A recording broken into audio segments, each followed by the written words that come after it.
Cinema ഫീൽഡിൽ നിൽക്കുന്ന ഒരു വ്യക്തി യാതൊരു കാരണവശാലും രാഷ്ട്രീയത്തിൽ വരാൻ പാടില്ല.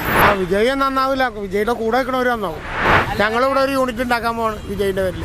സിനിമ നിർത്തിയാലും അദ്ദേഹത്തിന് ആരാധകർ കുറയുന്നില്ല. രാഷ്ട്രീയം ജോലിയല്ലാത്ത കുറെ ആൾക്കാരില്ലേ, അവരാണ് നന്നായി ഭരിച്ചത്. അല്ല, വിജയ് രാഷ്ട്രീയത്തിലേക്ക് വരണം, നല്ലൊരു ഇതാണ്. നമ്മുടെ ഈ ഇലക്ഷനിൽ നിന്ന് മത്സരിച്ചാലും ഈ ഫീൽഡിൽ ഇറങ്ങി കഴിഞ്ഞാൽ രക്ഷപ്പെടും. ഇനി ഫാൻസ് കുറച്ച് കുറഞ്ഞു പോകും. നടൻ വിജയ് സിനിമ വിട്ട് രാഷ്ട്രീയത്തിലേക്ക് വരുന്നു എന്നുള്ള ചർച്ചയാണ് ഇപ്പോൾ എല്ലായിടത്തും. ഇതിനെക്കുറിച്ച് ജനങ്ങൾക്ക് എന്താണ് പറയാനുള്ളതെന്ന് നമുക്ക് നോക്കാം. വിജയ് രാഷ്ട്രീയത്തിലേക്ക് വന്നാൽ പോയി, വിജയ് രാഷ്ട്രീയത്തിൽ വരാനേ പാടില്ല. നമ്മൾ വിജയ് ഫാൻസ് എന്നുള്ള രീതിയിൽ പറയണേ കേട്ടാ, ശരിയാണോ തെറ്റാണെന്ന് അറിയില്ല. പക്ഷെ സിനിമാ ഫീൽഡിൽ നിൽക്കുന്ന ഒരു വ്യക്തി യാതൊരു കാരണവശാലും രാഷ്ട്രീയത്തിൽ വരാൻ പാടില്ല. അത് ആ അന്തസ് അവർ കീപ്പ് ചെയ്യേണ്ടതാണ്. കാരണം നമ്മൾ ഫാൻസ് എന്ന് പറയുമ്പോൾ രാഷ്ട്രീയത്തിൽ വരുമ്പോൾ പല മുഖങ്ങളും ഫേസ് ചെയ്യേണ്ടി വരും, പല കാര്യങ്ങളിലേക്ക് കടക്കേണ്ടി വരും. അപ്പോൾ അതൊക്കെ വരുമ്പോൾ നമ്മൾ വിജയ് എന്നുള്ളൊരു ആരാധകർ എന്നുള്ള രീതിയിൽ നമുക്കത് താങ്ങാൻ പറ്റില്ല. കാരണം താങ്ങാൻ പറ്റില്ലെന്ന് വെച്ചിട്ടുണ്ടെങ്കിൽ വേറൊന്നല്ല, ഒരു അപകടത്തിലേക്ക് എടുത്ത് ചാടുന്നതിന് മുന്നേ ഒന്ന് ആലോചിക്കുന്നത് നല്ലതാണല്ലോ, അത്രേ പറയാനുള്ളൂ. വിജയ് എന്ന് പറഞ്ഞാൽ നല്ലൊരു ക്യാരക്ടറാണ്, നല്ലൊരു ആളുടെ സിനിമയും എല്ലാ കാര്യങ്ങളും നല്ലൊരു ഇതാണ്. അതേപോലെ ജീവിതത്തിലും പബ്ലിക്കിന് കാണിച്ചു കൊടുത്താൽ നല്ലതായിരിക്കും. വിജയം നന്നാവില്ല, വിജയുടെ കൂടെ നിൽക്കണവർ നന്നാവും.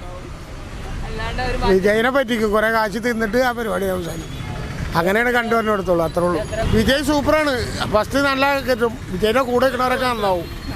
ഞങ്ങളിവിടെ ഒരു യൂണിറ്റ് ഉണ്ടാക്കാൻ പോവാണ് വിജയിന്റെ പേരിൽ. കൂടെയുള്ളവർ ജനങ്ങൾക്ക് ജനങ്ങളെ നന്നാക്കണമെങ്കിൽ ഇപ്പോൾ രാഷ്ട്രീയക്കാർ പൊതുവെ അങ്ങനെ ഇല്ലല്ലോ. രാഷ്ട്രീയത്തിൽ സിനിമാക്കാർക്ക് വളരെയധികം പങ്കുണ്ട്. MGR, ജയലളിത, അതുപോലെ തന്നെ കമലഹാസൻ, വിജയകാന്ത്, ഇവരൊക്കെ സിനിമ പാർട്ടികളുണ്ടാക്കിയതാണ്. അതിൽ വിജയിച്ചത് MGR മാത്രമാണ്. മറ്റുള്ള പാർട്ടികളൊന്നും രംഗത്തേക്ക് ക്ലച്ച് പിടിച്ചില്ല. വിജയകാന്ത് പ്രതിപക്ഷ നേതാവ് വരെയായി. ഇവിടെ തമിഴ്നാട് രാഷ്ട്രീയത്തിൽ വിജയ് വന്നാൽ ഒരു MGRന് തുല്യമായിരിക്കുന്നതാണ് എൻ്റെ അഭിപ്രായം. ഓക്കെ. അപ്പോൾ പക്ഷെ അത്രയും വലിയൊരു നടൻ സിനിമ നിർത്തുമ്പോൾ ആരാധകർക്ക് വിഷമം ഉണ്ടാവില്ല. അദ്ദേഹത്തിൻ്റെ ആരാധകർ അധികവും ലോകം ഒഴുക്കുണ്ടെങ്കിലും തമിഴ്നാട്ടിലാണ് കൂടുതൽ. അദ്ദേഹത്തിൻ്റെ ആരാധകരും ഏറിയ പങ്കും 90% രാഷ്ട്രീയത്തിലേക്ക് വരും. മറ്റുള്ള രാഷ്ട്രീയ പാർട്ടിയിൽ നിന്നും അടിയൊഴുക്കുകൾ വിജയുടെ പാർട്ടിയിലേക്ക് വരും. അതായത് സ്പ്ലിറ്റായി നിൽക്കുന്ന AIADMK, അതുപോലെ തന്നെ കമലഹാസൻ്റെ പാർട്ടി, അതുപോലെ തന്നെ വിജയകാന്തിൻ്റെ പാർട്ടി, ഇതൊക്കെ ഈ അണികളൊക്കെ വിജയിനോടൊപ്പം വരും. അദ്ദേഹം ഒരു സിനിമയിൽ കൂടെ, ചില സിനിമയിൽ കൂടെ അദ്ദേഹം ആദർശ രാഷ്ട്രീയത്തിൻ്റെ കാര്യങ്ങൾ പറയുന്നുണ്ട്. അതിൻ്റെ ഒരു പരിസമാപ്തിയാണ് ഇപ്പോൾ വിജയ് സിനിമ നിർത്തിയിട്ട്. സിനിമ നിർത്തിയാലും അദ്ദേഹത്തിന് ആരാധകർ കുറയുന്നില്ല. അതാണ് എൻ്റെ അഭിപ്രായം. അത് വൻ വിജയമായിരിക്കും. തമിഴ്നാടിൻ്റെ ഭരണത്തിൽ പിടിച്ചു കയറാനുള്ള ഒരു അവസരമാണ് വിജയ്. ജനം അത് പ്രതീക്ഷിക്കുന്നുണ്ട്, തമിഴന്മാർ. ഓക്കെ. നമ്മുടെ രാഷ്ട്രീയക്കാരെക്കാളും ഭേദമായിരിക്കുന്നത് എനിക്ക് തോന്നുന്നു, നല്ലതായിരിക്കുന്നത് നമ്മളിവിടുത്തെ രാഷ്ട്രീയം. എപ്പോഴും സിനിമാക്കാർ അമ്മാതിരി രാഷ്ട്രീയം ജോലിയല്ലാത്ത കുറേ ആൾക്കാരില്ലേ, അവരാണ് നന്നായി ഭരിച്ചത്. ഉദാഹരണം ഹൈദരാബാദ്, ആന്ധ്ര ഇല്ലേ, നല്ലതായിരിക്കും. അഴിമതി കുറയാൻ സാധ്യതയുണ്ട്. ആളുടെ ഇഷ്ടമാണല്ലോ ആള് വരുന്നത്, നല്ലതായിരിക്കും, നല്ലതായിട്ട് ചെയ്യുന്നു വിചാരിക്കണം. വിജയ ആരാധകരും ഒക്കെ സപ്പോർട്ട് ഉണ്ട്. പിന്നെ ആൾ മുന്നും ചാരിറ്റബിൾ ആയിട്ടുള്ള കാര്യങ്ങൾ ചെയ്തിട്ടുണ്ട്. അപ്പോൾ നല്ല രീതിയിൽ ചെയ്യുമെന്ന് വിചാരിക്കണം. അപ്പോൾ ആരാധകർക്ക് വിഷമം കാണില്ല സിനിമ നിർത്തുകയാണെന്ന് പറയുമ്പോൾ? ഇപ്പോൾ ഒരു പീക്ക് പൊസിഷനിലാണ് നിൽക്കുന്നത് പുള്ളിക്കാരൻ. പീക്ക് പൊസിഷനിൽ നിർത്തുമ്പോൾ ഇപ്പോൾ സച്ചിൻ റിട്ടയർഡായ പോലെ കുറച്ച് വിഷമം ഉണ്ടായിരിക്കും. പിന്നെ വേറെ നല്ല കാര്യങ്ങൾ ചെയ്യുമ്പോൾ ആരാധകർക്ക് കൂടുതൽ പ്രൗഡാവുമെന്ന് വിചാരിക്കുന്നു. അല്ല, വിജയ് രാഷ്ട്രീയത്തിലേക്ക് വരണം, നല്ലൊരു തീരുമാനം എടുത്തത്. ഇപ്പോൾ ജയിക്കും, തീർച്ചയായും ജയിക്കും. അപ്പോൾ കുറേ ഫാൻസിനൊക്കെ ഭയങ്കര സങ്കടമായിട്ട് സിനിമ അവസാനിപ്പിച്ച് ഒരു ഭയങ്കര വികാരമായിട്ടുള്ള ഒരു ഇതായിരിക്കില്ലേ? അതായിരിക്കും. എന്നാലും രാഷ്ട്രീയത്തിലേക്ക് വരണം. എന്നാലും അത്രയും വലിയൊരു നടൻ സിനിമ നിർത്തുന്നതിനെ കുറിച്ച് ഭയങ്കര സങ്കടമുണ്ട്. എന്നാലും രാഷ്ട്രീയത്തിലേക്ക് വന്നാൽ നല്ലൊരു ഇതായിരിക്കും. എന്തുകൊണ്ടാണ് രാഷ്ട്രീയത്തിലേക്ക് വന്നാൽ നന്നാകുമെന്ന് പറയാൻ? കുറേ അഴിമതിയൊക്കെ നിൽക്കും. വിജയാവുമ്പോൾ കുറച്ചും കൂടി നല്ലതായിരിക്കും, നല്ലൊരു ഭരണം കാഴ്ചവെക്കാം എന്തായാലും. അതിനെക്കുറിച്ച് ഇപ്പോൾ തമിഴ്നാട്ടിൽ ഇപ്പോൾ അങ്ങനെ ഒരു സംഭവം ഉണ്ടെങ്കിൽ തീർച്ചയായിട്ടും രക്ഷപ്പെടും, ആ ഫീൽഡിൽ മികച്ച ഇതിലെത്തും. അപ്പോൾ അത്രയും വലിയൊരു നടൻ സിനിമ നിർത്തുക എന്ന് പറയുന്നത് അത് സിനിമാ ഫീൽഡിനും ശരിക്കും ഒരു വശത്ത് ചിന്തിക്കുമ്പോൾ അതൊരു മറ്റൊരു അടിയാണ്. നല്ലൊരു നടനാണ് വിജയ് എന്ന് പറയുന്നത്. അത് നമുക്ക് തമിഴ് സിനിമയ്ക്ക് ശരിക്കും നല്ലൊരു ആഘാതമാക്കി. ഇപ്പോൾ ഈ നമ്മുടെ രജനീകാന്തിൻ്റെ സമയമൊക്കെ കഴിഞ്ഞുകൊണ്ടിരിക്കുകയാണ് കാലം.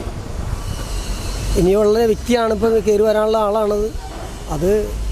ഇത് കക്ഷി നമ്മുടെ ഈ ഇലക്ഷനിൽ നിന്ന് മത്സരിച്ചാലും ഈ ഫീൽഡിൽ ഇറങ്ങിക്കഴിഞ്ഞാൽ രക്ഷപ്പെടും. ചില ആൾക്കാർക്ക് അത് ഇഷ്ടപ്പെടണമെന്നില്ല, ഫാൻസായിട്ടുള്ള.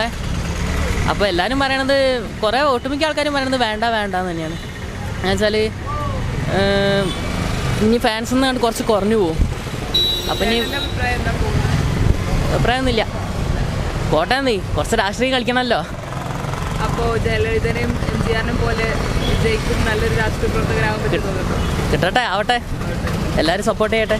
അത് വന്നാൽ നമുക്ക് ഏറ്റവും നല്ല സന്തോഷമാണ്. എൻ്റെ വിജയ് ഒരു ഇളയ ദളപതിയാണ്, തമിഴ്നാടിൻ്റെ ഒരു ഉന്നമന പുത്രനാണ്. വന്നാൽ അത്ര നല്ല ഒരു കാര്യം തന്നെയാണ്. അപ്പോൾ സിനിമ നിർത്തുക എന്ന് പറയുമ്പോൾ ആരാധകർക്ക് വിഷമം കാണുമല്ലോ. അത് തീർച്ചയായും ഉണ്ടാവും. സിനിമ നിർത്തിയാൽ അത് ഭയങ്കര പ്രശ്നം തന്നെയാണ്. അവൻ്റെ പടങ്ങളെല്ലാവർക്കും, ഞാനും ഉൾപ്പെടെ വിജയ് ഫാനാണ്. ഒരിക്കലും പാർട്ടിയും ഇതും രണ്ടും ഒരുമിച്ച് കൊണ്ടുപോകാൻ നോക്കുക, അത്ര നല്ലതാണ്. ഭയങ്കര വിഷമമാണ്. ഇപ്പോഴത്തെ പുള്ളിനെ പടം കൊണ്ടാണ് വളർന്നിട്ടുള്ളത്. ഊരാൻ വരും. എൻ്റെ ഗ്രൗണ്ടിൽ കളിക്കുന്നവരാണെങ്കിൽ പോലും അതും ശോഭയുടെ കാര്യമാണ്. അപ്പോൾ ഞാനിപ്പോൾ ഒരു പുള്ളി പടം കണ്ടാണ് ഇതായിട്ടുള്ളത്. പെട്ടെന്ന് പുള്ളി എടുത്തപ്പോൾ നമുക്ക് ഭയങ്കര ശോകമായിട്ട് തോന്നിയിട്ടുണ്ട്. അത് സങ്കടമാണ്. അഥവാ രാഷ്ട്രീയത്തിൽ വന്നാൽ വിജയിക്കും അങ്ങനെ തോന്നുന്നു? അതെന്തായാലും ഉറപ്പാണ്. ബിക്കോസ് അറിയില്ല, നമുക്ക് പറയാൻ പറ്റില്ല. ബിക്കോസ് പൊളിറ്റിക്കലി അറിയില്ല. ബിക്കോസ് അവിടെ എന്തായാലും വിളിക്കല്ലാണ്, അവിടുത്തെ നോക്കിയാൽ മതിയില്ല. ഇപ്പം പക്ഷെ നമുക്ക് ശോകമാണ്. ഇപ്പം തന്നെ ലിയോ പടം നമുക്ക് ഇത്ര ഇതായിട്ട് പുള്ളി പോയാൽ അത്ര ഒരു ബോക്സ് പടം എടുത്തിട്ട് പെട്ടെന്നൊരു പടത്തിൽ നിന്ന് പോയപ്പോൾ ഭയങ്കര ശോകമുണ്ട്, നല്ല സങ്കടമുണ്ട്. ഫാനൊന്നും അല്ല ഞാൻ. ഫാനിൻ്റെ എൻ്റെ കൂട്ടുകാരന്മാരൊക്കെ എല്ലാം ഇഷ്ടപ്പെടുന്ന ആളാണ്. പിന്നെ ഞാനൊരു ഫിലിം ഇതിൽ ഒരു ഇഷ്ടപ്പെടുന്ന ആളാണ്. പണ്ട് ഡയറക്ഷൻ ഡയറക്ടേഴ്സ് അങ്ങനത്തെ ഉള്ളൂ.